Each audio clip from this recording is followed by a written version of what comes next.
যে আপনার হুজুর ভালোভাবে জানে যে শিরক করলে মানুষ জান্নাতে যাবে না, আপনার হুজুর ভালোভাবে জানে যে বেদাত করলে মানুষ জান্নাতে যাবে না, এর পরেও হুজুর টিকিয়ে রেখেছে ব্যবসাকে।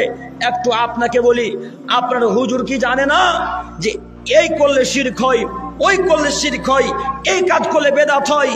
এই কথা হুজুর ভালোভাবে জানে, তারপরেও আপনার হুজুর সালাত শেষেই আসসালাতু ওয়াসসালামু আলাইকা ইয়া রাসূলুল্লাহ, আসসালাতু ওয়াসসালামু আলাইকা ইয়া হাবিবাল্লাহ, আসসালাতু ওয়াসসালামু আলাইকা ইয়া নূরা মিন নূরিল্লাহ বলে না? মনে হয় বলে কি? বলে। হুজুরকে জিজ্ঞাসা করেন, হুজুর এই সালাত কোথায় পেলেন? তখন হুজুর বলবে হাদিসে পেলাম। আচ্ছা হুজুর, হাদিসটা কি সহিহ? তখন হুজুর বলবে জানি না সহিহ কিনা জয়ীফ। তার মানে হুজুর পড়াশোনা না করে বক্তব্য দিতে আসে। হুজুরকে বলছি, আপনাদের হুজুরকে বলে যাচ্ছি, এই বেদাতি প্রথাতে লাথি মারা লাগবে। আবার জালসা শেষে একেবারে শেষ পর্যায়ে এসে বলছেন ইয়া নবী সালাম আলাইকা, ইয়া রাসূল সালাম আলাইকা, ইয়া হাবিব সালাম আলাইকা। এই বেদাত মালদাতে চলে না? আশা করি চলে না? চলে। আচ্ছা এবার আপনাকে বলছি, হুজুরকে জিজ্ঞাসা করেন, হুজুর এই সালাত, এই দরুদ কি হাদিসে আছে? তখন হুজুর বলবে হ্যাঁ হাদিসে আছে। আচ্ছা বলেন তো দেখি, হুজুর কি গোপন করলো না রাসূলের হাদিসকে? গোপন করলো কি? হুজুর কি আল্লাহর বিধানকে গোপন করে রাখলো না? তাহলে হুজুর যদি গোপন করে রাখে, তাহলে হুজুরের থাকার জায়গা এখন কোথায়?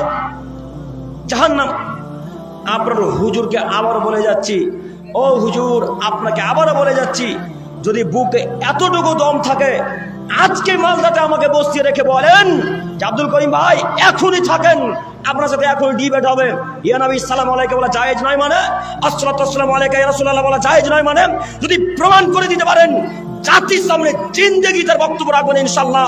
আর যদি প্রমাণ করতে না পারেন, আজকে নীতি পরিবর্তন করা লাগবে, আজকে নীতি পরিবর্তন করা লাগবে, আজকে নীতি পরিবর্তন করা লাগবে। আল্লাহ নবী সাল্লাল্লাহু আলাইহি সাল্লাম বলেন মান কাযাবা আলাইয়া মুতাআম্মিদান ফালিয়াতাবাওয়াউ মাকাদাহু মিনান নার। হে আদমের ছেলে মেয়ে শোনো, তোমাদেরকে বলে যাচ্ছি, তোমরা আমার ব্যাপারে একটা কথা যদি বলো আর সেই কথা যদি আমার না হয়, তাহলে তোমাদের থাকার জায়গা জাহান্নাম। হাদিস সহিহ মুসলিম মিসকাতের। হুজুরকে চ্যালেঞ্জ করে গেলাম, শুধু মালদার হুজুরকে নয়, সারা পৃথিবীর আলেম ওলামায়ে কেরামকে চ্যালেঞ্জ করে গেলাম, এমন কোন মায়ের বেটা যদি প্রমাণ করে দিতে পারে ইয়া নবী সালাম আলাইকা বলা জায়েজ, আসসালাতু ওয়াসসালামু আলাইকা ইয়া হাবিবাল্লাহ বলা জায়েজ, এ যাবতীয় আরো কুসংস্কার বেদাতি প্রথা আছে, এগুলি একটা যদি কেউ প্রমাণ করে দিতে পারে, সেদিন থেকে জাতির সামনে জিন্দেগিতে বক্তব্য রাখবো না ইনশাআল্লাহ। ইনশাআল্লাহ। দেখেন আপনার হুজুরকে বলে যাচ্ছি, হুজুর ভালোভাবে জানে এগুলো বেদাতি প্রথা, তারপরে হুজুর বন্ধ রাখেনি কেন? বন্ধ করার চেষ্টা করেনি কেন? হুজুর যদি এগুলি বন্ধ করে দেয়, তাহলে হুজুর যে প্রতি বাড়িতে মিলাদ করতে যায়, মিলাদে 1000 টাকা পকেটে আসবে না? ওই জন্যে